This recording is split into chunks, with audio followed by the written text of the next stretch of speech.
بسم اللہ الرحمن الرحیم۔ حلیمہ سعدیہ نے اس بچے کو اپنے سینے سے لگایا اور باہر نکلی۔ خاوند انتظار میں تھا۔ خاوند نے کہا کہ حلیمہ اس بچے کو لے آئیں، اس کا والد کیا کرتا ہے؟ انہوں نے بتلایا کہ جی والد تو اس کا فوت ہو چکا۔ تو حلیمہ کے خاوند نے کہا اصل اللہ ان یجعل لنا فیہ برکہ، امید کرتے ہیں اللہ تعالی ہمارے لیے برکت اس میں ڈال دیں گے۔ اب حلیمہ کے خاوند سفر کے لیے تیار۔ انہوں نے پہلے حلیمہ کو بٹھایا، حلیمہ کی گود میں بچہ تھا، پھر آگے خود بیٹھے۔ سواری کو اٹھانا چاہا، سواری اٹھ رہی نہیں۔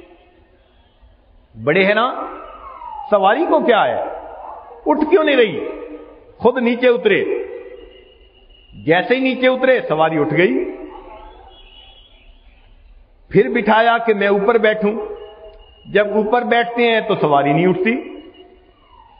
ایک دو دفعہ ایسا کرنے کے بعد انہوں نے کہا حلیمہ تم ذرا آگے بیٹھو۔ حلیمہ کو آگے بٹھایا، اس کی گود میں بچہ تھا، خود وہ پیچھے بیٹھے۔ جیسے ہی پیچھے بیٹھے سواری اٹھ کھڑی ہوئی، چلنے کے لیے تیار۔ اللہ تعالیٰ کو بتانا مقصود تھا کہ یہ بچہ جو پوری کائنات کا صدر مقام رکھتا ہے، تم اس کو اپنی پیٹھ پیچھے بٹھا کے سفر کیسے کر سکتے ہو؟ آگے بٹھانا پڑے گا، اس کو اس کا مقام دینا پڑے گا۔ اب جو سواری چلی بھاگتی جا رہی ہے، بھاگتی جا رہی ہے، حتیٰ کہ وہ عورتیں جو بہت پہلے سے چلی تھی وہ ابھی راستے میں تھیں کہ یہ سواریاں ان کے قریب سے آگے گزرنے لگی۔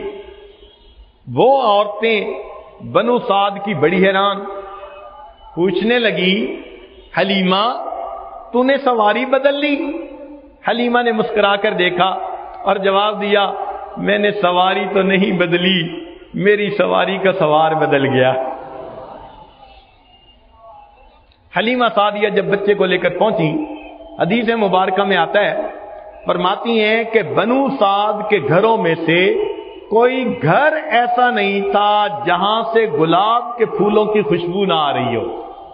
پورے بستی کے اندر خوشبوئیں تھی، جیسے کسی نے روم فریشنر پوری بستی کے اندر چھڑک دیا ہو۔ یہ ملائکہ کے ذریعے اللہ نے اپنے محبوب صلی اللہ علیہ وسلم کے استقبال کا معاملہ کر دیا۔ ہر گھر میں خوشبو آ رہی تھی، مگر ایک بات عجیب تھی کہ جب حلیمہ سعدیہ اپنے گھر پہنچی، اس کی بکریاں چند ایک تھیں، وہ دودھ ہی نہیں دیتی تھی۔ آج جب جا کے دیکھا تو وہ بکریوں کے تھن دودھ سے بھرے ہوئے۔ ان کے خاوند نے دودھ نکالنا شروع کیا، گھر کے جتنے برتن تھے سارے کے سارے دودھ سے بھر گئے۔ خاوند کہنے لگے حلیمہ لگتا ہے اس بچے کے اندر بڑی برکتیں ہیں۔ دیکھیں، اگر اللہ تعالیٰ چاہتے تو اپنے حبیب صلی اللہ علیہ وسلم کی پرورش محل میں بھی کروا سکتے تھے۔ اللہ نے بعض انبیاء کی پرورش محل میں کروائی۔ موسیٰ علیہ السلام کو محل میں پالا، یوسف علیہ السلام کو محل میں پالا، اپنے حبیب صلی اللہ علیہ وسلم کو محل میں پال سکتے تھے، مگر اللہ تعالیٰ تو دکھانا چاہتے تھے دیکھو یہ بچہ اس گھر میں جا رہا ہے جہاں بکریوں کے تھنوں میں دودھ نہیں ہوتا۔ اب اگر اس گھر کے اندر برکتیں آ رہی ہیں تو آنکھ سے دیکھ کر سوچنے والے فیصلہ کر لیں کہ یہ برکتیں ساری اس وجود مسعود کی وجہ سے ہیں جس کو اب اس گھر کے اندر بھیجا گیا ہے۔ چنانچہ حلیمہ کے خاوند بڑے خوش ہو گئے، گھر کے اندر ایک زندگی شروع ہو گئی۔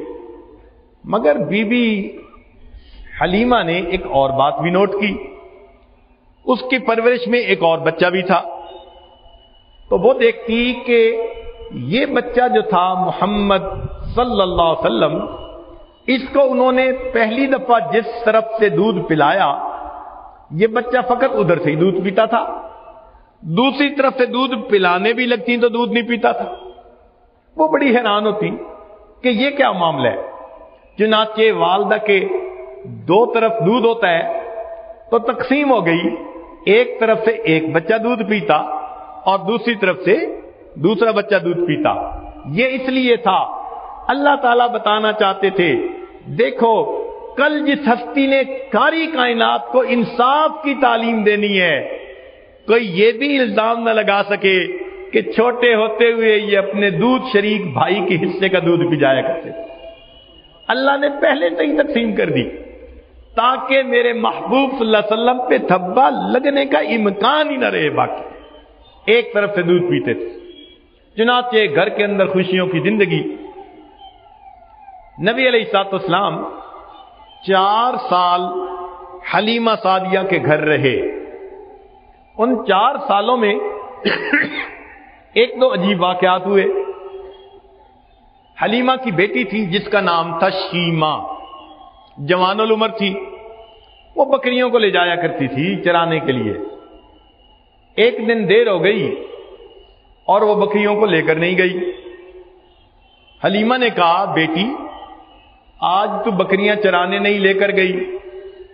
شیمہ نے کہا اماں بکریاں زیادہ ہیں، میں اکیلی ہوں، ان کے پیچھے بھاگ بھاگ کے میں تھک جاتی ہوں، میرے ساتھ کوئی اور بھی ہو تو میں تب جاؤں گی۔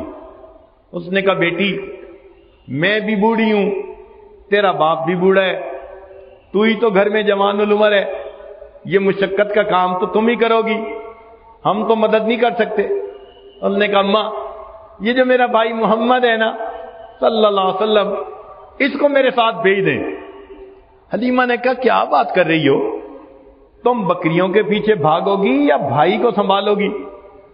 اماں اگر بھائی کو بھیجیں گی تو میں بکریاں چرانے جاؤں گی، نہیں بھیجیں گی تو میں بکریاں چرانے نہیں جاتی، مجھ سے نہیں سنبھالی جاتی۔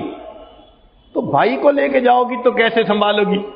اماں میں ایک دن اپنے بھائی کو ساتھ لے کر گئی تھی، میں نے 2-3 چیزیں عجیب دیکھی۔ ایک بات تو یہ کہ جتنی دیر میں باہر رہی بادل نے میرے اوپر سایہ کیے رہا، مجھے دھوپ نہیں اٹھانی پڑی اس دن، میرے سر پہ بادل رہا، مجھے اللہ نے سایہ دے دیا۔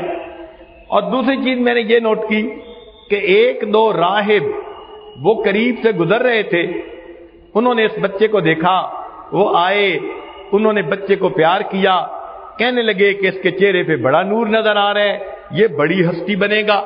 مجھے یہ بات بھی بڑی اچھی لگی کہ لوگ میرے بھائی کی تعریفیں کر رہے تھے۔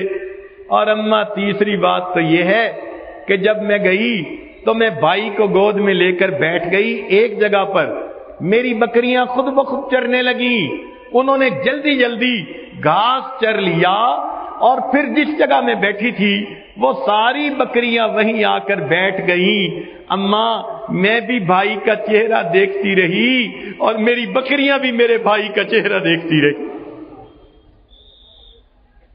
اللہ اکبر کبیرہ۔ اللہ رب العزت نے اپنے حبیب صلی اللہ علیہ وسلم کو کیا حسن و جمال عطا فرمایا۔ وَأَحْسَنَ مِنْكَ لَمْ تَرَ قَطُّ عَيْنِي وَأَجْمَلَ مِنْكَ لَمْ تَلِدِ النِّسَاءُ خُلِقْتَ مُبَرَّأً مِنْ كُلِّ عَيْبٍ كَأَنَّكَ قَدْ خُلِقْتَ كَمَا تَشَاءُ۔